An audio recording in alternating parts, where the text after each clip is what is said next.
Hey, what's up guys? CombatCritique here. In this video, I want to give my pick for this fight between Bryce Mitchell and Jonathan Pearce, which is scheduled for UFC 288. So let's get started. So let's start with some of the physical stats and the career stats of both these guys. So if we start with Bryce Mitchell first, so height is 5 feet 10 inches for Bryce Mitchell and 6 feet. So a 2-inch height advantage for Jonathan Pearce. Weight is even at 145 pounds for both these guys unless somebody misses weight. Reach is 70 inches for Bryce Mitchell and 71 inches for Jonathan Pearce, so he will have a slight 1-inch reach advantage as well. Stance is southpaw for Bryce and switch for Jonathan. If we talk about the age, Bryce is the younger fighter and both these guys are pretty young, but Bryce Mitchell is the younger fighter. Now let's talk about some of the other career statistics, and if we start with the striking numbers, so the strikes landed per minute, which signifies the number of significant strikes that you land on your opponent per minute. So that is 2.48 for Bryce Mitchell and it is 6.11 for Jonathan Pearce. So Jonathan is outlanding his opponent and he will have a huge advantage in this department. Striking accuracy is 59% for Bryce Mitchell and 55% for Jonathan. So both guys are pretty close, but slight advantage goes to Bryce. Strikes absorbed per minute, so this signifies the number of significant strikes that you absorb from your opponent per minute on average. That is 1.71 for Bryce and 3.66 for Jonathan. So in this case the lower number is better because you are absorbing less number of strikes.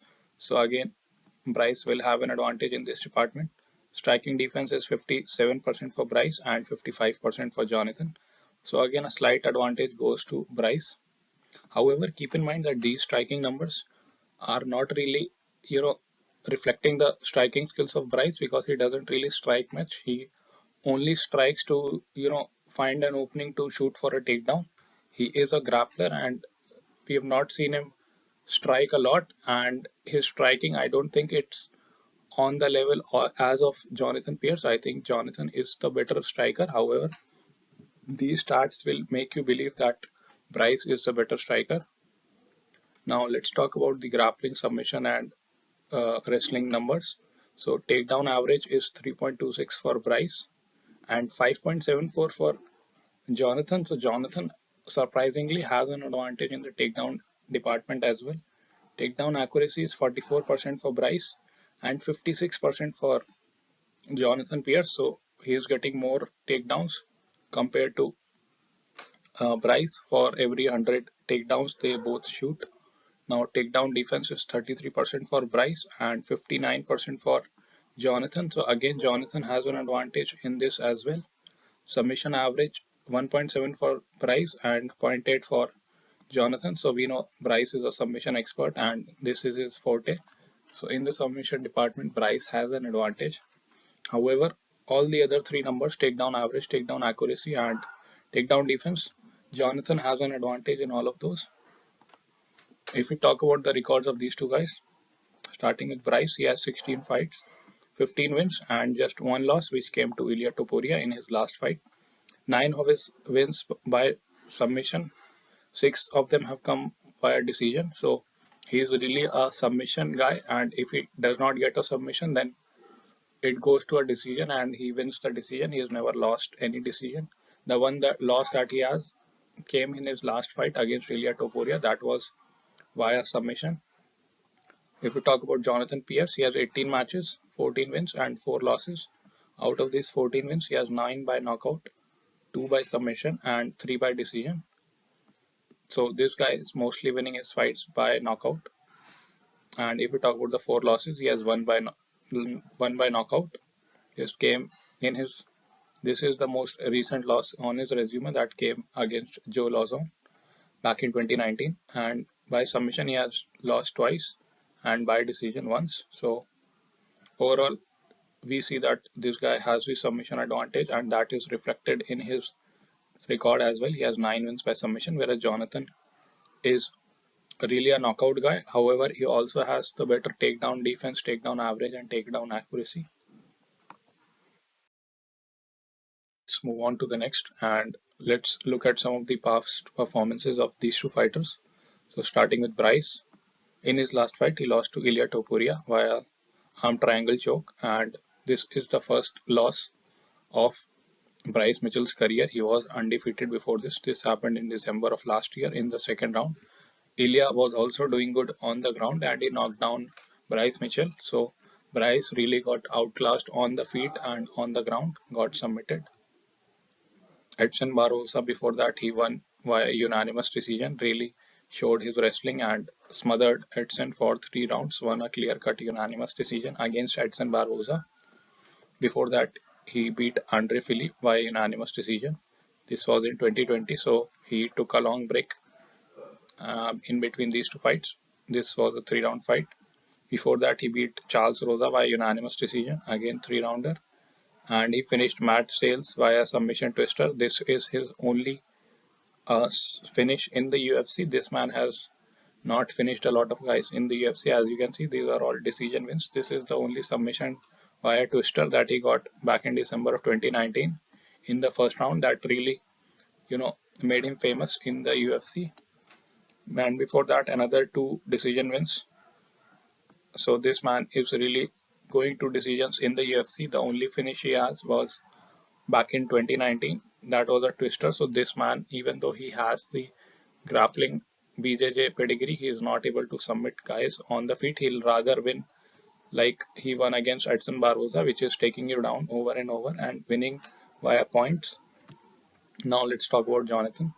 So Jonathan in his last fight beat Darren Elkins via unanimous decision. This was a 3 round fight and this also happened in December of last year. So both these guys have fought in December and they are now fighting again after a break of about 4-5 months. Before that, he TKO'd Makwan Amir Khani he TKO'd Makwan in the second round. So Makwan is not a top level guy in the division, but he got a TKO win. This shows that he has the power. And before that, he won a unanimous decision against Christian Rodriguez. This was also last year in a 3 round fight. So this man is slightly more active than Bryce in the last year. And if we talk about the fight before, he beat Omar Morales via rear naked choke in the second round.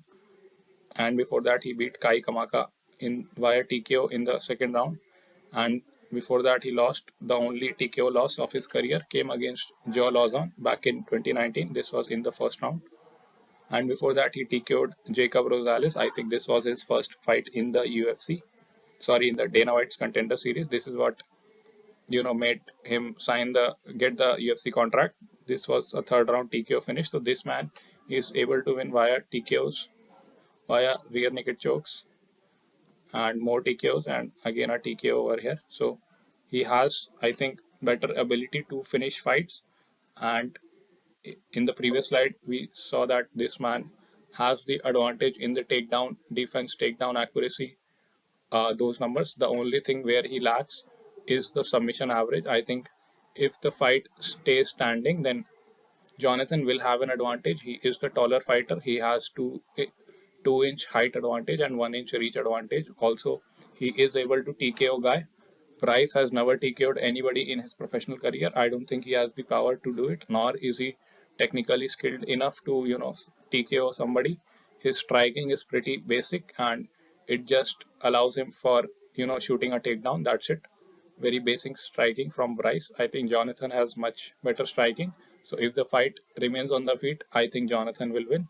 However, if Bryce goes for a takedown, I think he might get stuffed by Jonathan because Jonathan has better takedown defense. However, if he takes him down, then I think Bryce might get the upper edge because his submission skills, his BJJ is really strong, and I think this is one area where Jonathan has to really, prepare himself. That is defending takedowns and defending the submissions of Bryce. So overall, this is a 3 round fight, and Bryce does not have a really great takedown percentage. His takedown percentage I think like 33% or something. So he's not very good with his takedowns. He just spams them like he did in the Edson Barboza fight and overwhelms his opponent. That's how he gets a unanimous decision win. I think Jonathan will work on his takedown defense and even if he wins like 2 rounds out of 3 and gets wrestled in the third round, it will still be a win for him. So that is why, for all these reasons, I am picking Jonathan Pearce to win this fight by unanimous decision. I think he'll be able to stuff the takedowns of Bryce Mitchell, since that is all he has to worry about.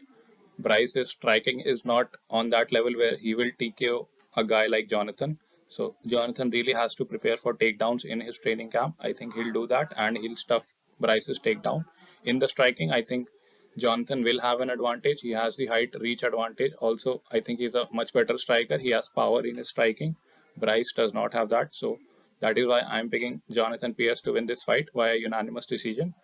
I think uh, I think this fight will be closer than what people are expecting. I expect Bryce Mitchell to be a favorite for this fight. However, I am picking Jonathan Pearce via unanimous decision. Let me know what you guys think in the comments below. I'll see you guys in the next video.